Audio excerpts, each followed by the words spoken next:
That night, Los Angeles was cloaked in the blackness of secrecy. The streetlights cast a yellow glow on the damp asphalt, stretching into cold streaks of light. Brooke pulled up in front of Bridget's private clinic, which should not have any light at this hour. But through the opaque doorway, the familiar silhouette of Taylor appeared, a slim figure, clutching a brown folder with the hospital logo. Something inside Brooke shook, not just at the sudden appearance of her old rival, but at the way Taylor's eyes glanced around, wary, as if carrying a secret enough to tear everything apart. Brooke watched silently, feeling instinctively that this was no ordinary medical appointment. When Taylor left the door, the night wind blew her hair. The light reflected off the white paper peeking out of the folder. The words pregnancy record standing out against the black background, short, cruel, and making Brooke's heart pound like a warning of impending disaster. Brooke followed, unable to think. The parking lot behind had only a few cars parked, the neon lights cold.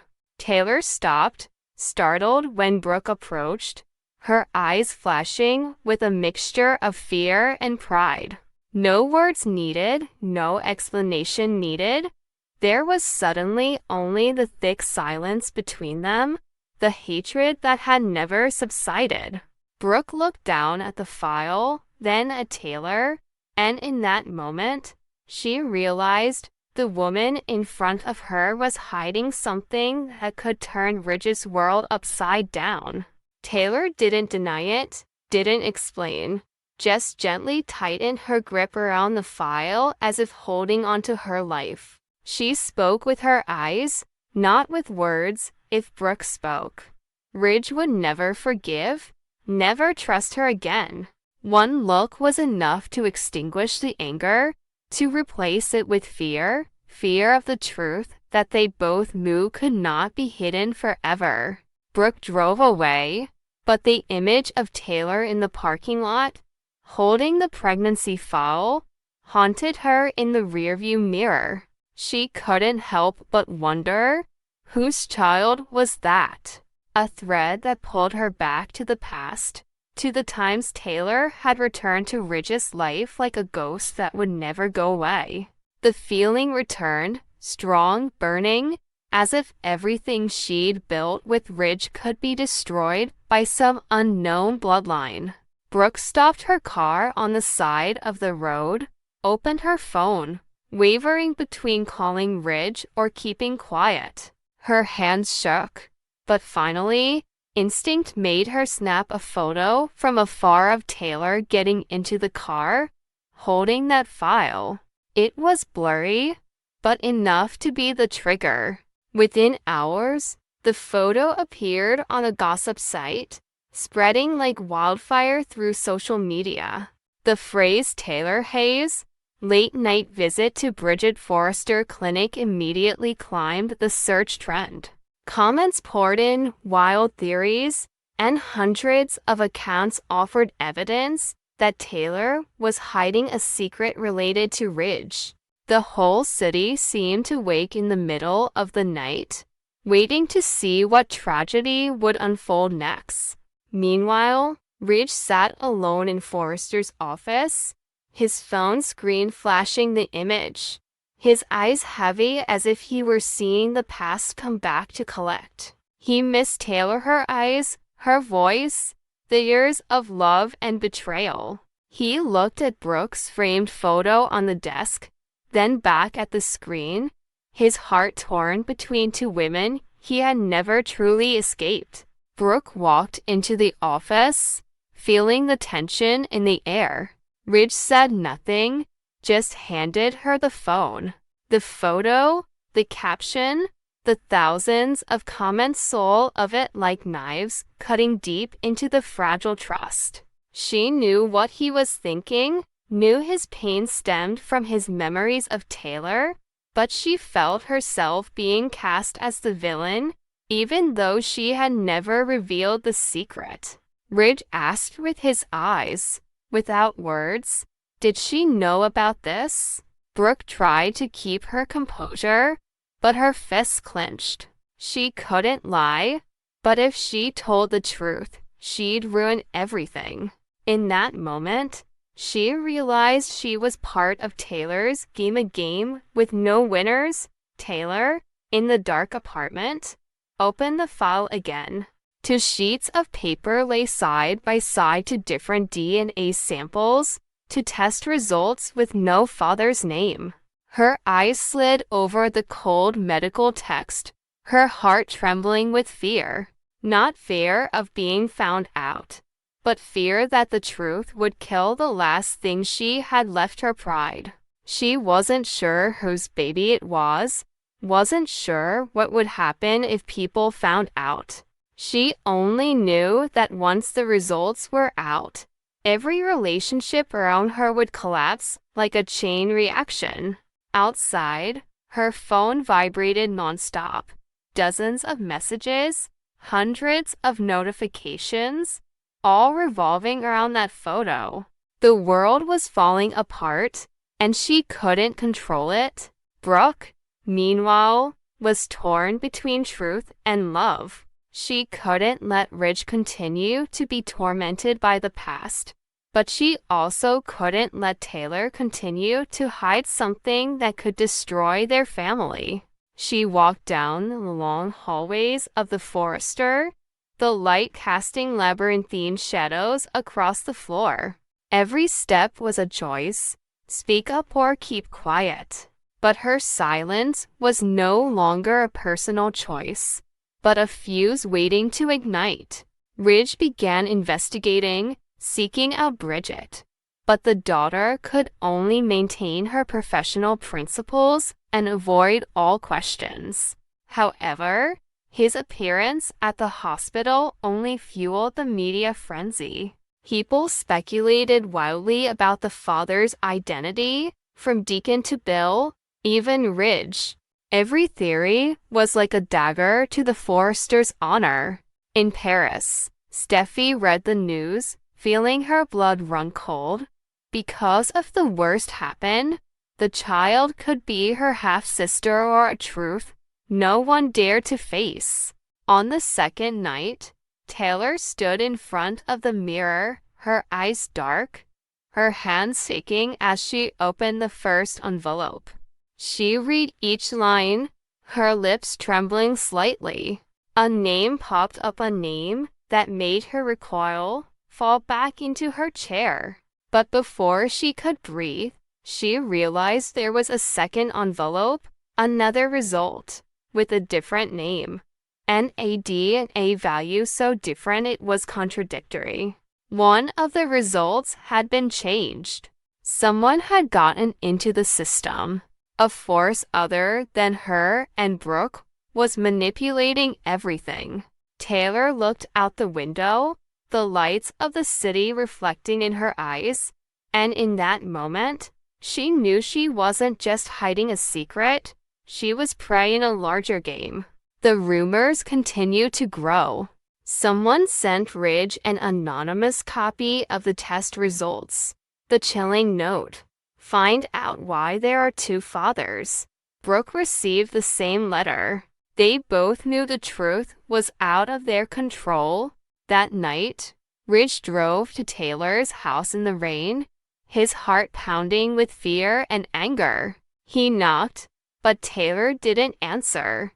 The house was silent, save for the flickering light in the living room and the file open on the table, a page blown at the door by the wind, sliding down the rainwater into the gutter, carrying with it the only legible words, paternal match minus 50/50ths.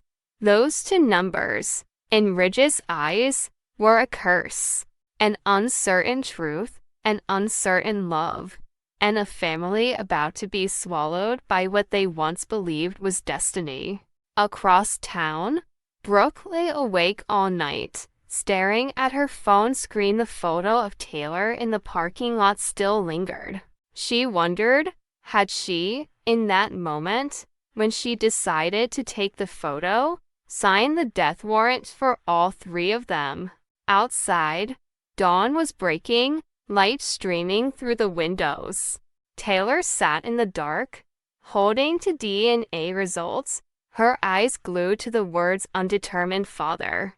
She knew one of them was fake, but she didn't know who had switched them or why. A knock broke the silence. She stood up, her heart pounding, and walked out into the hallway, her breath coming in short gasps. But when her hand touched the doorknob, she paused, a vague feeling, as if what was behind the door was not the man she had loved, but the shadow of her own sin. And the question still hung in her mind like a cold knife. Who was the real father? Or was this secret just a bait to start a greater destruction? Night fell over downtown Los Angeles, where neon lights reflected off the glass of Forrester Medical. In the 7th floor lab, where Bridget often worked late into the night, the surveillance system suddenly flashed, displaying an unauthorized access detected warning. She paused on the desk, staring at the screen as lines of code streamed by like a flood. Someone had just accessed the DNA testing database, right into the entry containing the two most sensitive records, RJ, Forrester, and DS. Bridget opened the security interface, saw that the access time was only 8 minutes ago, and the biometric address used to authenticate access belonged to the person with the highest level of access, Taylor Hayes. A cold sweat broke out on her forehead as she realized that the two blood samples had been switched. That meant the test results might have been switched. A small discrepancy in the medical records, but a trigger that could destroy an entire family. She turned on the surveillance camera. The image was blurry due to noise, only seeing the figure in the white blouse leaving, moving hurriedly, the door closing just as the system automatically logged the access. Bridget immediately locked all the data, backed up the original to her personal hard drive, then sat quietly, listening to the computer shut down like a heart stopped beating. She knew that just one mistake in announcing the results would cause everything to collapse. Because these were not two ordinary samples, it was a paternity test between RJ and a man-coded DS, short for Deacon Sharp. She didn't dare think further, because just imagining Ridge's reaction when he learned this was enough to make her whole body numb. At the same time, in the suburbs of Beverly Hills, Deacon sat in an empty bar, staring at his phone screen. An anonymous email had just arrived, the subject line simply, "You are the father." Below was a cold warning, "Keep your mouth shut if you want the child to live." No pictures, no return address. Just a blurry photo of a test tube labeled DS, and a timeline captured from the hospital system. He read it over and over, feeling his heart squeeze. Deacon couldn't tell if it was real or a sick joke, but his instincts told him someone was manipulating him. Brooke noticed Deacon's instability when he showed up at her house with a panicked look in his eyes. She saw the fear in him that had only been there when Sheila was around. She began to piece it all together. Taylor's sudden return to the clinic, the system hack, and now Deacon receiving an anonymous tip.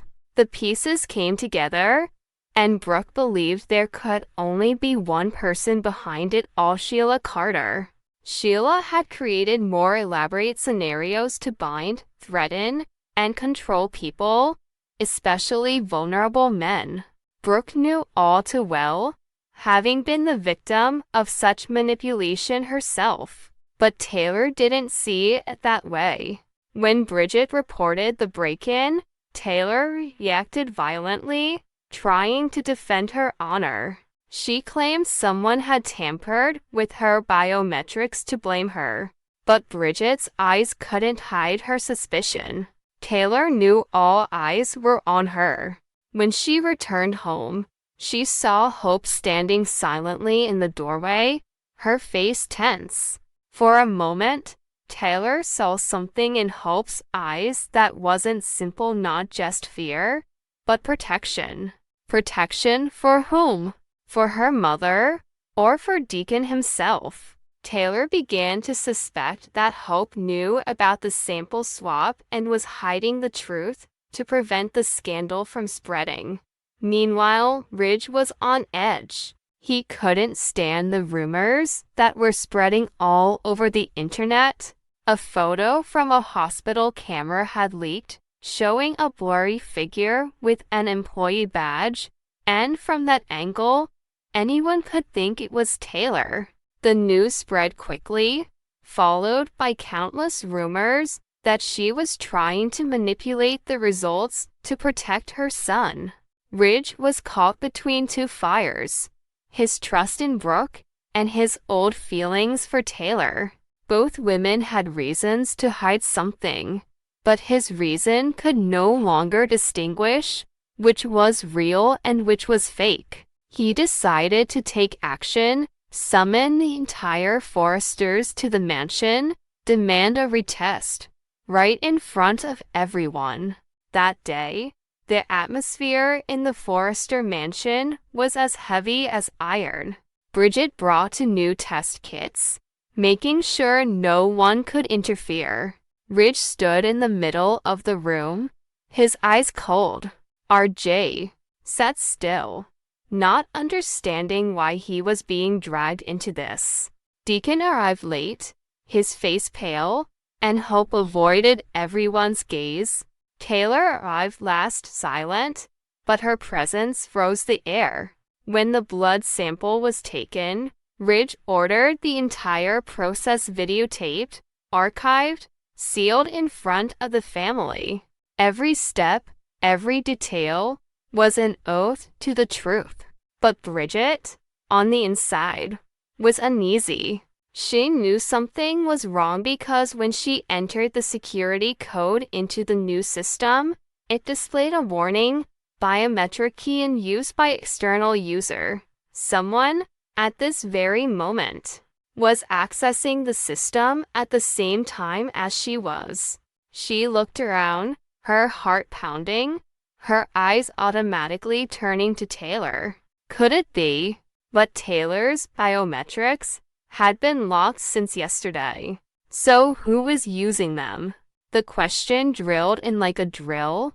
Who else could copy fingerprints, irises, and biocodes other than the person herself? Outside, the press surrounded the Forrester gate, paparazzi photos flashing.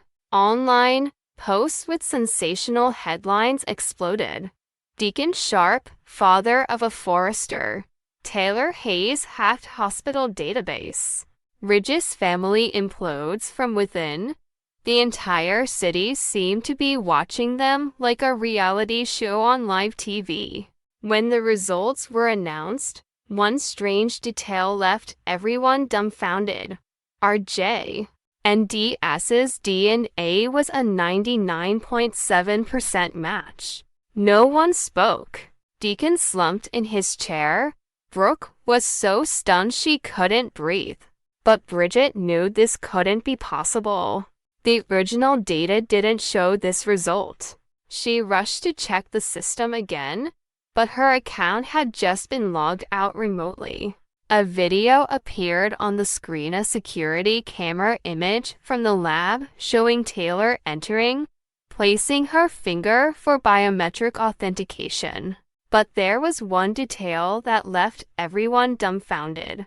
The time in the video was after Taylor had left the Forresters' house the night before. Someone had used her face and biometrics to impersonate her perfect digital replica. Taylor fell to her knees, tears streaming down her face, having been used as a tool in a game she didn't know she was playing. Ridge stood there, his eyes shifting from anger to fear. Brooke clutched her chest, feeling like the world was spinning. Bridget typed in the original restore command, and the system returned the original results completely different. The DS blood sample didn't match RJ, but another man, the RB Coderidge Forrester. In that moment, all the sound was drained away. No one knew what was real and what was fake. If the original was true, why was there a fake? If a fake existed, who had the power and skill to create it? Bridget remembered the original warning: external user logged in with administrative override, access beyond that of a doctor, beyond that of a lab director, was granted to only one person, Taylor Hayes, as a medical advisor to the genetics project. Taylor looked at Bridget, her lips trembling, unable to speak. In that moment, everyone understood only she could have entered the system. But if she insisted she hadn't, then who had entered instead? An invisible shadow was gathering, some force that knew how to use her face to rewrite the truth. As night fell, the lights in the Forrester's house dimmed, leaving Bridget alone in front of the monitor, reviewing the access log. She zoomed in on the code and noticed a small, almost invisible line of characters hidden in the metadata. SH, the two letters, sent a chill down her spine. Sheila. Someone who had died, someone who always returned when people forgot how to fear. The final question echoed in Bridget's head, mixed with the night wind blowing through the window. If Sheila could fake Taylor's biometrics, change the blood sample label, and manipulate the DNA results, then what was real in their world? And was the child being protected really someone's child, or just a hostage in a plot that hadn't even begun yet? The night rain pounded against the glass roof of Forrester Creations like 1,000 needles piercing the already thick silence. In the upper floor office, Taylor sat across from Brooke, a void between them that held more than words of acknowledgement. The pregnancy file sat in the middle of the table like a living thing, radiating the weight of something no one wanted to touch. Taylor wasn't asking for forgiveness. She was offering a deal pact sealed with fear and hope.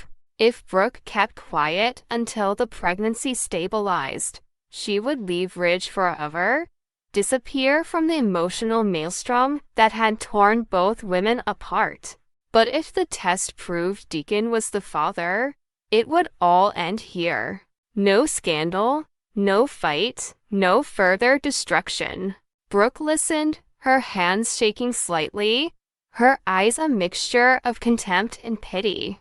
She understood how desperate Taylor was. The deal wasn't just a trade between enemies. It was a way for both of them to salvage what little dignity they had left after years of fighting.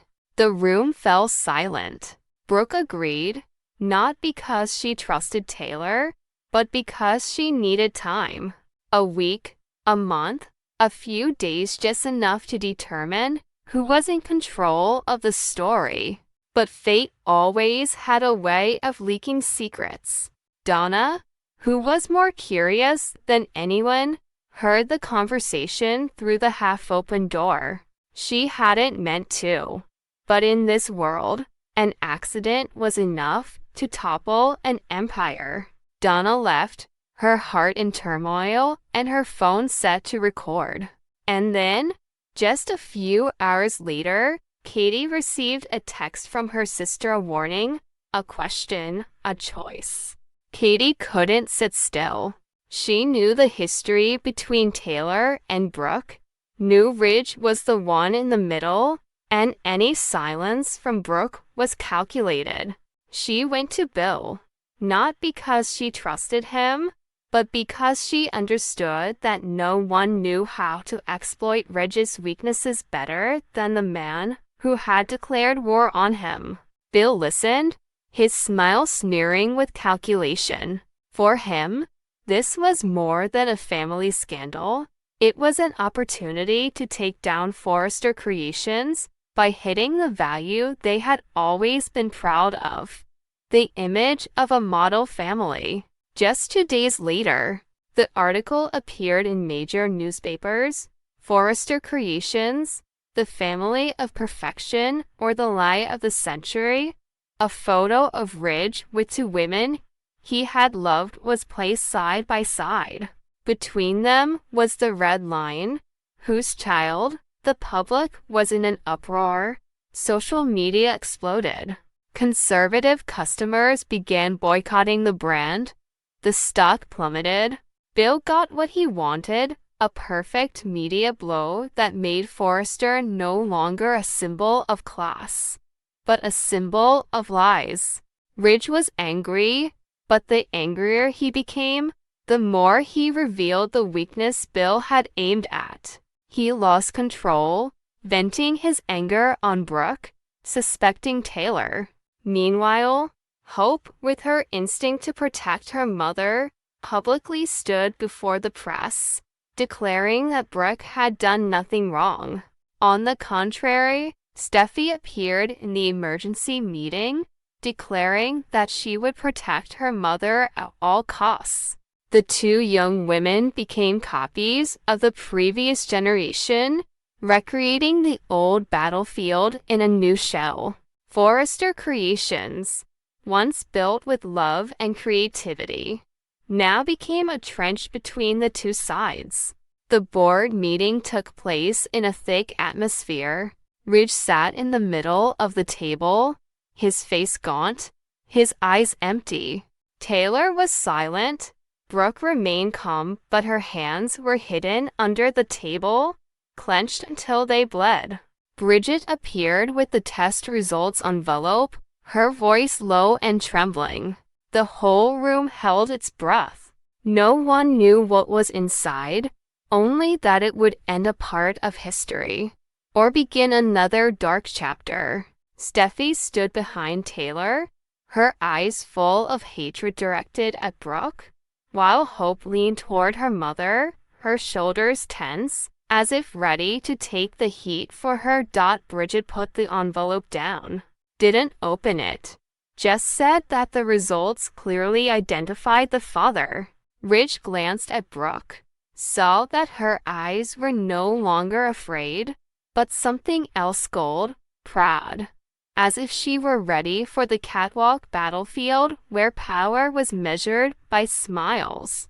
He turned to Taylor, saw that she was trembling, but not from weakness, but from hope, the fragile hope that fate might still be on her side.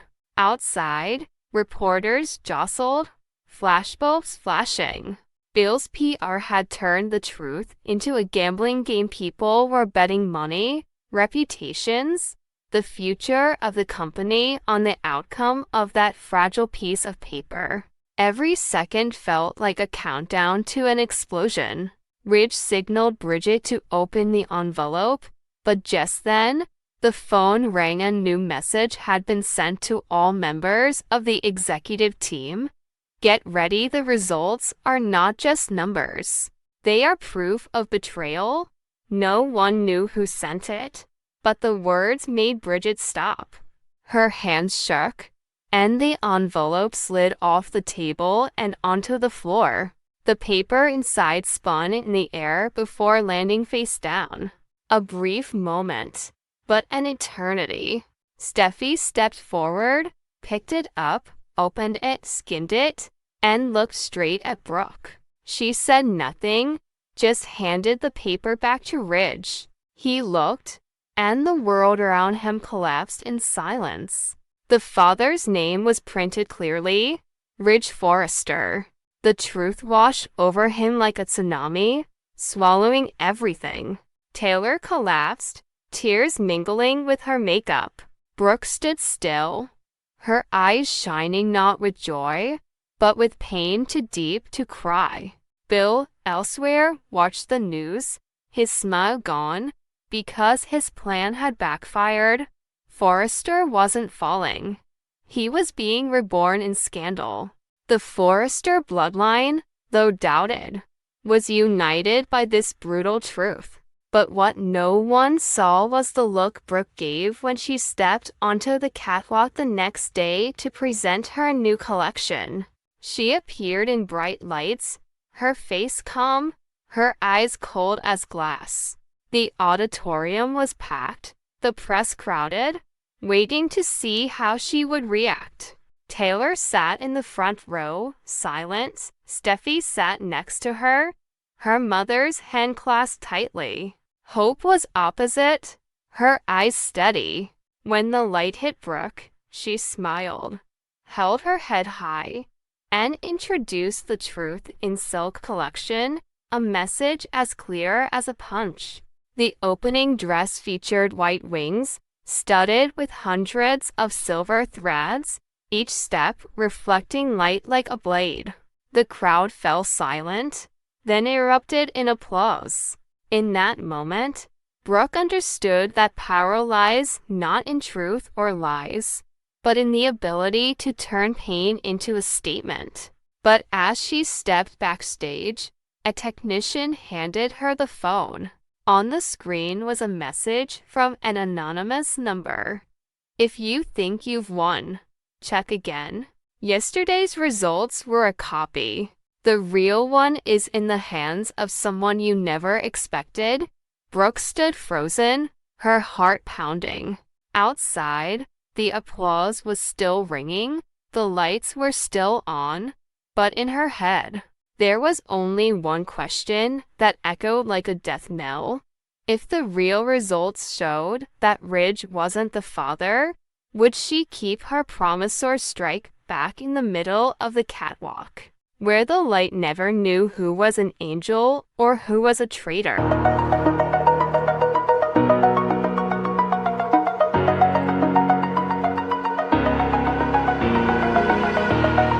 Oh.